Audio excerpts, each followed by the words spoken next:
Isang mapangahas na hakbang na naman ang ginawa ng NATO matapos nilang i-activate ang kanilang Eastern Defense Plan dahil sa nuclear-capable hypersonic missile test ng Belarus kasama ang Russia.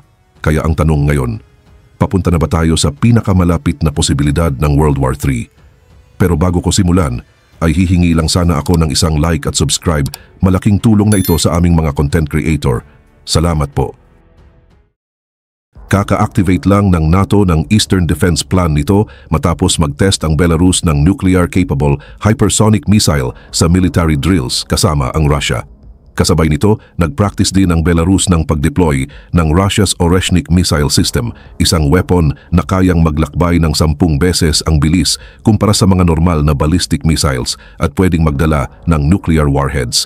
Ayon kay NATO Secretary General Mark Rutte kahapon, ang banta ng Russia sa hypersonic missile ay binubura ang kahit anong pakiramdam ng seguridad para sa Western NATO members. Ang Zapad 2025 exercises ay ginanap mula Setyembre 12 hanggang 16 sa 41 sites sa Belarus at sa Russia's Kaliningrad region. Pero ano ang nagpapakaiba sa drills na ito kumpara sa normal na military exercises? Hindi lang conventional warfare ang pinraktis ng Belarus. Nag-simulate din sila ng pag-launch ng nuclear weapons gamit ang Oreshnik, isang system na inaasahan ng Russia na magiging fully operational sa Belarus bago matapos ang kasalukuyang taon. Naka-station na sa Belarus ang Russian tactical nuclear weapons mula pa noong 2023.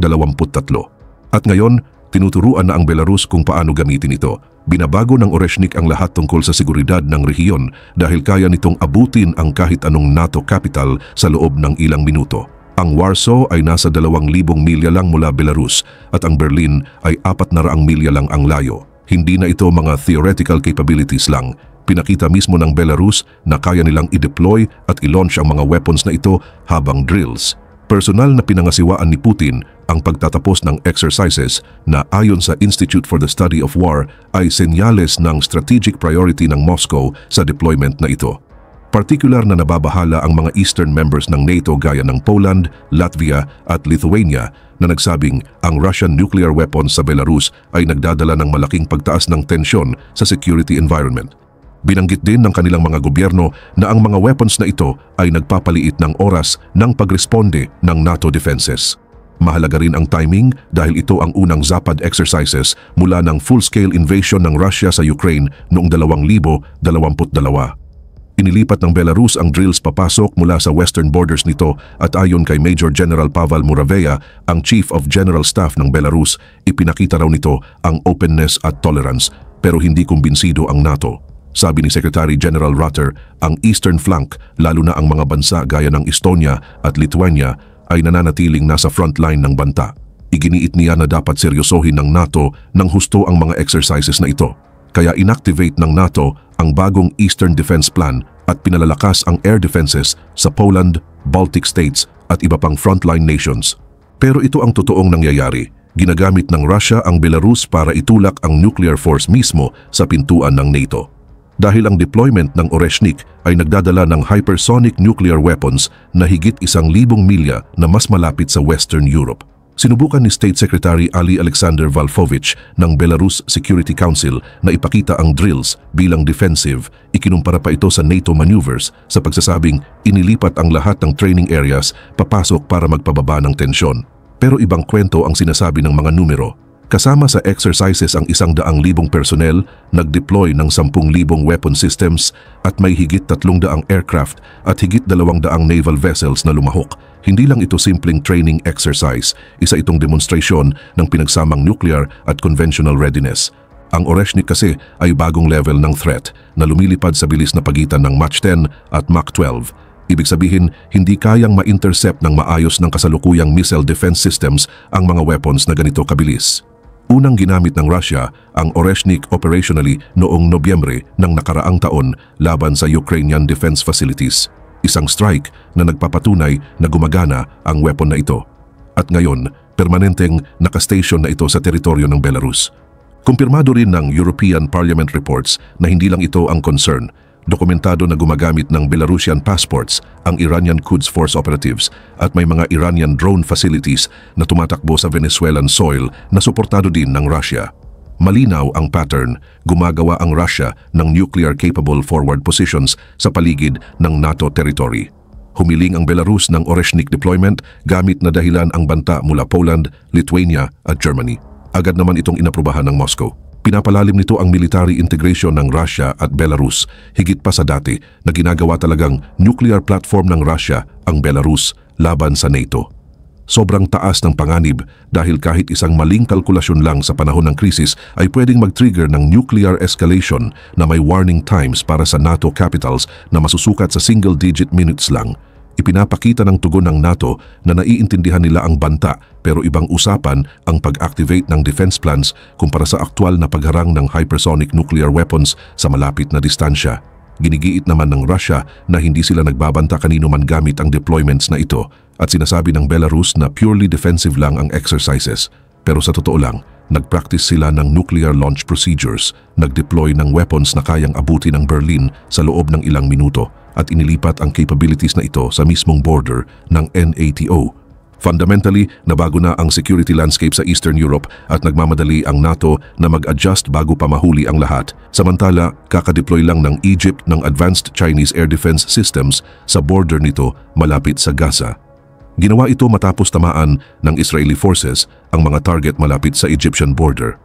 Ayon sa Middle East Monitor, naglagay ang Egypt ng HQ-9B missile systems sa Sinai at ito ang unang deployment ng Chinese military hardware na ganito kalapit sa Israeli territory. Kayang mag-track at mag-shoot down ng aircraft ng systems na ito sa 200 kilometrong range at 27 kilometrong altitude. Sapat na iyon para masakop ang Israeli airspace mula Egyptian soil. Pero bakit isusugal ng Egypt na labagin ang peace treaty nito sa Israel? Ngayon, ang HQ-9B hindi lang basta missile system. Gumagamit ito ng active electronically scanned array technology na kayang mag-track ng maraming target sabay-sabay habang lumalaban sa electronic jamming. Bawat launcher ay may 8 missiles na kayang tumarget ng fighter jets, cruise missiles at ballistic missiles. Nag-mobilize na rin ang Egypt ng 40,000 tropa sa Sinai border nitong nakaraang 6 na buwan. Kasama rito ang tangke at armored vehicles na technically ay labag sa 1979 Camp David Accords. Ayon kay Egyptian Defense Minister Abdel Majid Saka, kung may susubok kuluhin o labagin ang hangganan ng Egypt, magugulat ang mundo sa mga kakayahan ng Egypt at sa mga bagay na hindi pa nito ipinapakita. Nangyari ito habang patuloy ang Israeli operations sa Gaza na kumitil na ng higit sa 40,000 Palestinians. Natatakot ang Egypt na baka magdulot ng mass displacement ng refugees papunta sa Sinai na pwedeng magpabagsak ng buong rehiyon. Ayon kay Egyptian Information Service Head Dr. Rashwan, kahit hindi pa raw lumalampas sa red line ng Egypt, ang matindi at barbaric pressure sa mga taga-Gaza ay pwedeng magtulak ng conflict papunta sa south. Ayon sa Israeli analysts, ang deployment na ito ng Egypt ay lumalabag sa peace treaty at nagpapahirap sa kanilang military planning. Sanay silang limitado lang ang puwersa ng Egypt sa Sinai sa loob ng 45 taon. Pero iba ang framing ng Egypt. Sabi ng mga opisyal, ang HQ-9B ay mahalagang bahagi ng border defense laban sa kahit sinong foreign power na susubok lumabag sa kanilang sovereignty. Ipinapakita ng timing ang mas malalim na tensyon. Sinakop kasi ng Israel ang Gaza border strip noong Mayo ng nakaraang taon nang hindi kinokonsulta ang Egypt. Ayon sa mga ulat, tumigil na rin ang komunikasyon sa pagitan ng Egyptian at Israeli military commanders. Ang involvement ng China ay nagdadagdag ng panibagong dimensyon. Kasunod ng Joint Egyptian-Chinese Military Exercises na tinawag na Civilization Eagle 2025 ang deployment ng HQ-9B. Ipinapakita nito ang paglayo ng Egypt sa exclusive reliance sa American military equipment. May kaparehong kakayahan ang Russia's S-400 system pero pinili ng Egypt ang Chinese technology. Nagpapadala ito ng mensahe tungkol sa strategic independence ng Cairo mula parehong Washington at Moscow. Dahil sa 200 kilometrong range ng missiles, may overlapping coverage zones ito sa Israeli air defenses. Kaya anumang Israeli aircraft na papalapit sa Sinai, haharap na ngayon sa Egyptian missiles bago makarating sa target. Kontrolado rin ng Egypt ang Rafah Crossing, ang tanging exit point ng Gaza na hindi hawak ng Israel. Sa advanced air defense na nagpoprotekta sa border na ito, hindi basta makaka-threaten ng Israel sa sovereignty ng Egypt habang gumagalaw sa Gaza. Ayon sa dating Israeli military officials, may pangamba sa accidental engagements dahil wala ng communication channels pwedeng magkamali ng pagkilala sa aircraft at mag-trigger ng mas malawak na conflict sa pagitan ng dalawang bansa. Kasalukuyang may $1 bilyong na annual trade ang Egypt at Israel. Kung magkagera, parehong ekonomiya ang babagsak na dati na ring hirap dahil sa regional conflicts. Pinoprotektahan din ng deployment ang Egyptian forces mula sa pwedeng spillover violence. Nakatama na dati sa Egyptian territory ang Hamas rockets na nakalaan sana sa Israel at napatay pa nito ang mga Egyptian soldiers. Wala pang komentong inilalabas ang American officials, pero tumatanggap ang Egypt ng mahigit $1 bilyong na annual US military aid. Pwedeng malagay sa alanganin ang funding na iyon dahil sa pagbili ng Chinese weapons.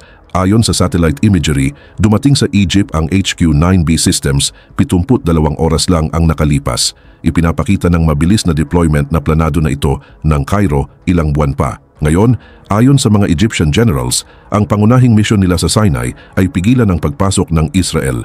Hindi raw nila hahayaan na gawing dumping ground ng Palestinian refugees ang kanilang teritoryo. May 20,000 Egyptian businesses na nag-ooperate sa border areas na magsasara kung sumiklab ang conflict. Mahigit 200,000 workers naman ang nakadepende sa regional stability, pero lalong nagiging fragile ang stability. Pinutol na kasi ng Egypt ang diplomatic coordination nito sa Israel tungkol sa Gaza operations kay hindi na alam ng dalawang panig ang red lines ng isa't isa.